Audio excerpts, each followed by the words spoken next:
Sabrina the Animated Series, Episode 29. Sabrina says it took her forever to make Salem's birthday gift. Again, he's unsympathetic, this time freaking her out, since she doesn't want him to find the gift early. So he asks her what she's doing. Then he obnoxiously begs her to give him a hint about what his gift is.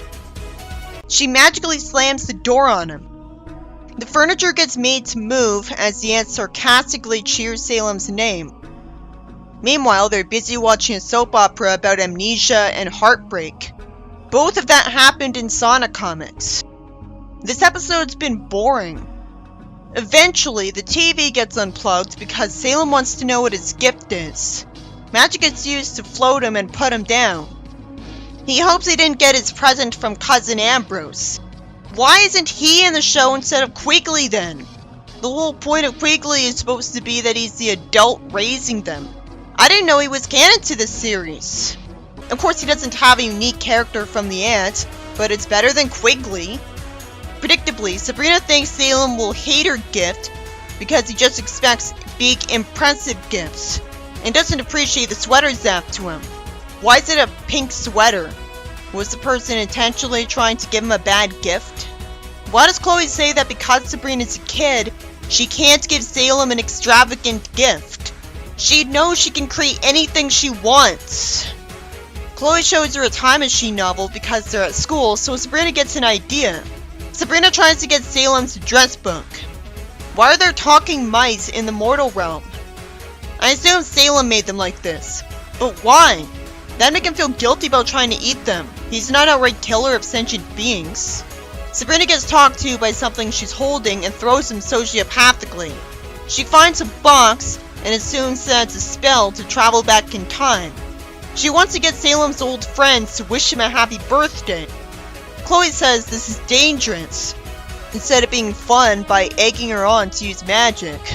Somehow, for the person to get home, she needs to have the magic compass. Make me wonder if she'll lose it, when realistically she'd be able to point instead.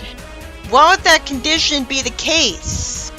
The Witches' Council wouldn't approve of that. And if Chloe's worried for her, why does she insist on coming with her? Harvey goes into the attic and takes too long to scream at the magical tornado.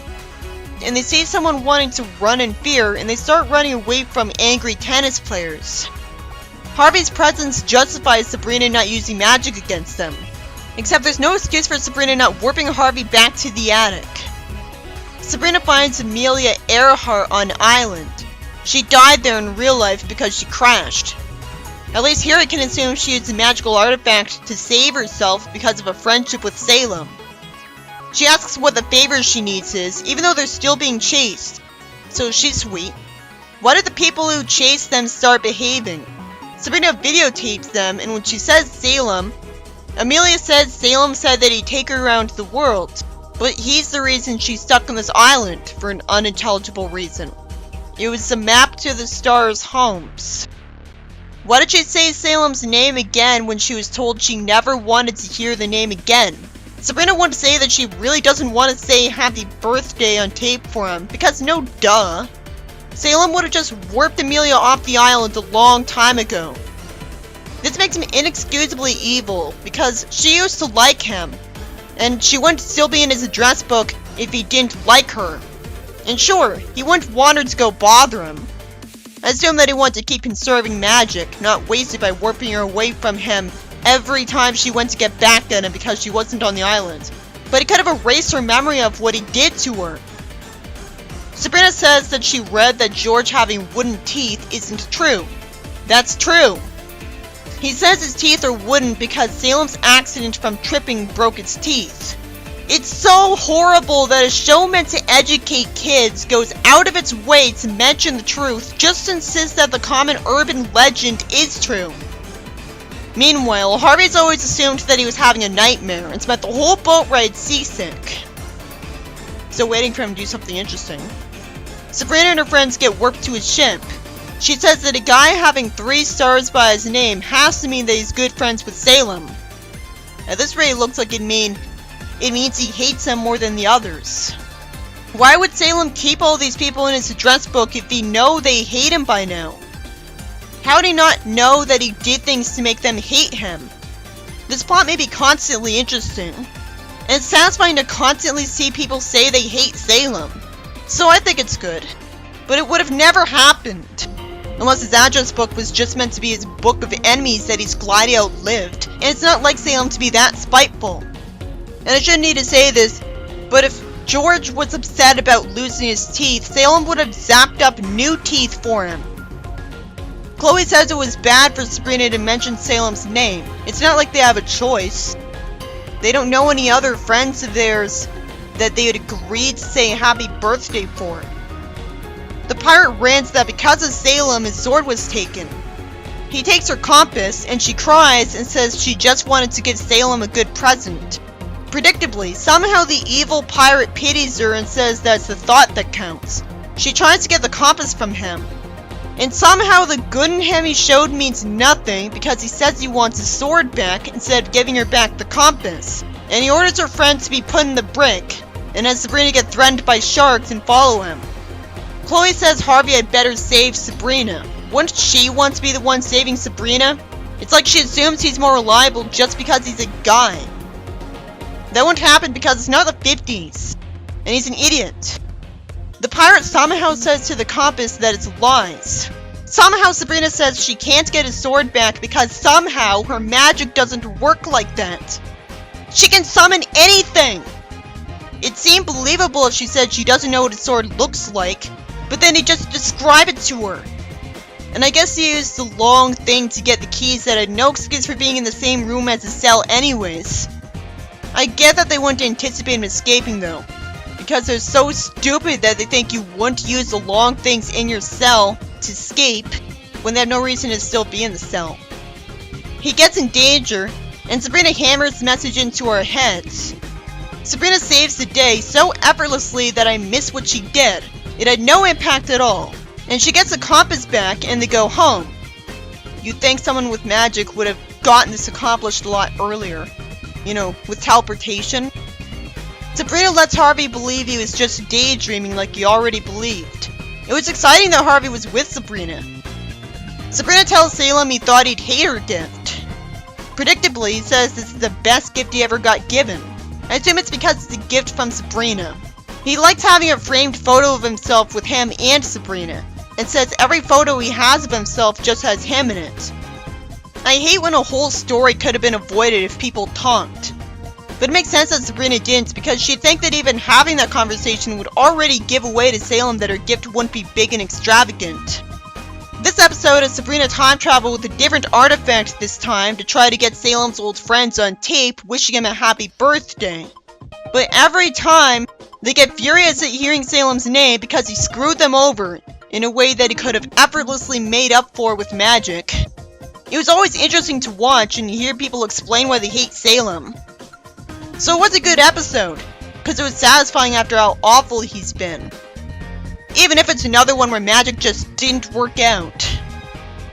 Salem would know they end up hating him and not bothered to keep them in an address book when they've long since been outlived. If he still liked visiting them, he would have had written down the time when they still liked him. So Sabrina would have gone to that time instead. The episode has a good message that just because someone says he wants extravagant gifts doesn't mean he'll hate a handmade gift from someone he loves. I always knew his bond with Sabrina was this strong, but Sabrina should have known that more than anybody then. Sabrina the Animated Series, Episode 30. It's nice of the students to say goodbye to Sabrina for no reason, like she's popular. Why is she walking home? Why are they all doing that instead of taking the bus? Why is Sabrina really nervous and looking behind her a lot? She's a witch. She finds out it's only a dog following her and she hugs it and says she'll take care of it. She tries to hide the dog in her jacket and nervously lies about the noise, which shouldn't fool anyone. If she knew she wasn't allowed to have any pets in the house, how did she even think it was worth it to bring it into her house? She can't keep it invisible forever. Quigley eventually says Sabrina has a bad track record with pets because once she gets bored, he's left to take care of them. Sabrina never changes the water of her goldfish. This is out of character. He says her other pet, she got bored and stopped playing with a hamster, who somehow can talk to a bunch of other hamsters. She must have used magic to make her able to talk to them. It's out of character of Sabrina to be bad at taking care of pets. If she isn't compassionate, she's not Sabrina. The scene's really dragging out, it's being very generic. The only interesting thing is she magically summons a halo.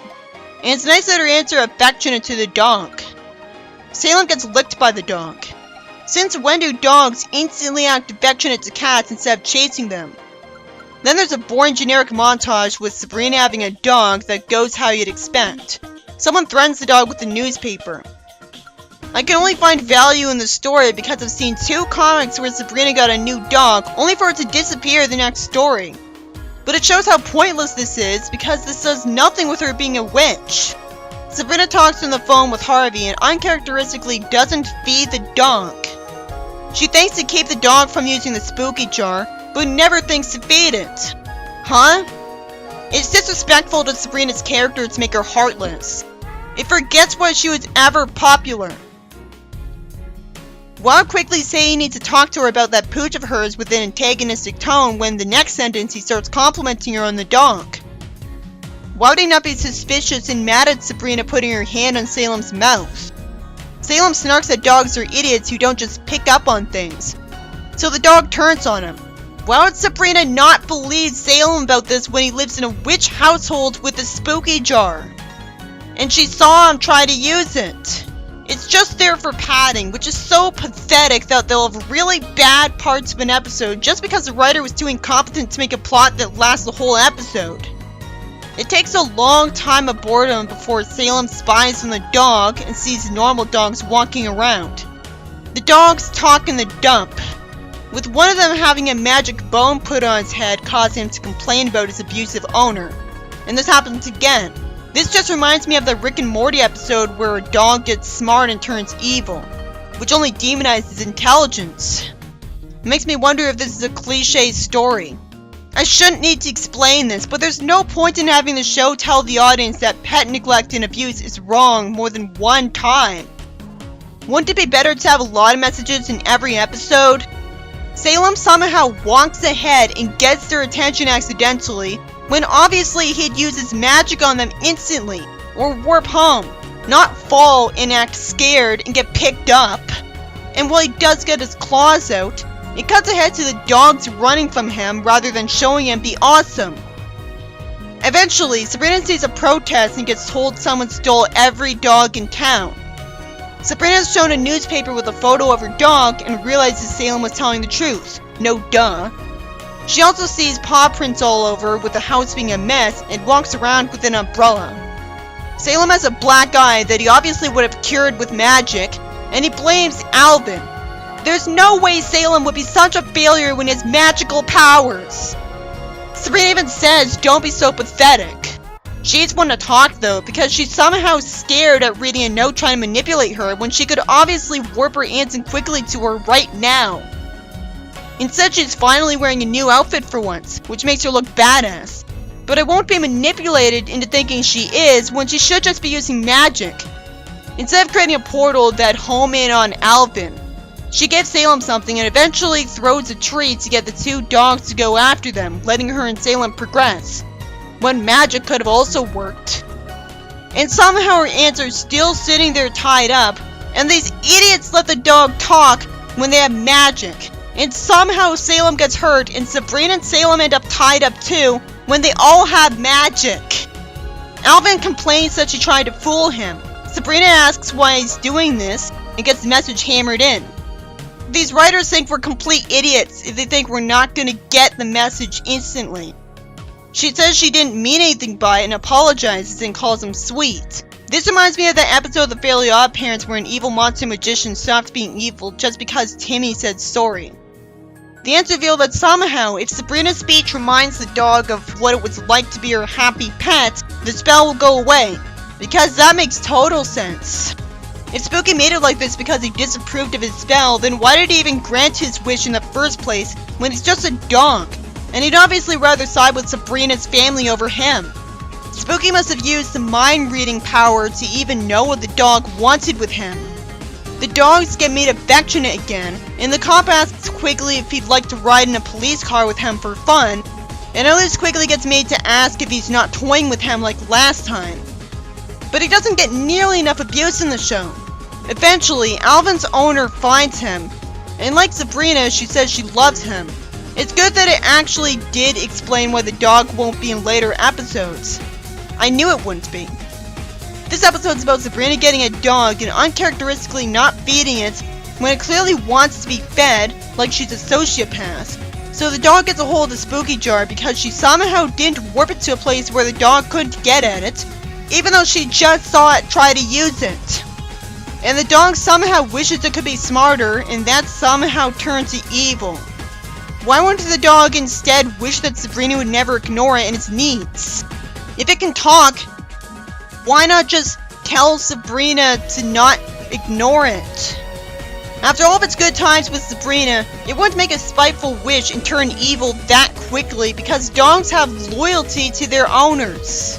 The episode went from a story that was boring and pointless from how generic it was to an insanely frustrating one when Sabrina somehow doesn't believe Salem about an obviously witchcraft-related thing being the case, and so she doesn't instantly turn to Spooky to get his magic undone. Even if I didn't believe Salem, I'd still go to Spooky just in case. And then Salem says the dog tried to get the other dogs to rebel, and he somehow doesn't point instantly to get everything back to normal. Nor does he even warp to the spooky jar to do so. He's always a cat because he used to be a warlock, so he wouldn't forget he has magic. We didn't need an entire episode to hammer in the message that pet neglect is evil, at the expense of the smartness of these witches who never think to use magic. The first scene where Sabrina was ragingly out of character by not taking care of her goldfish was already successful in having the message be memorable.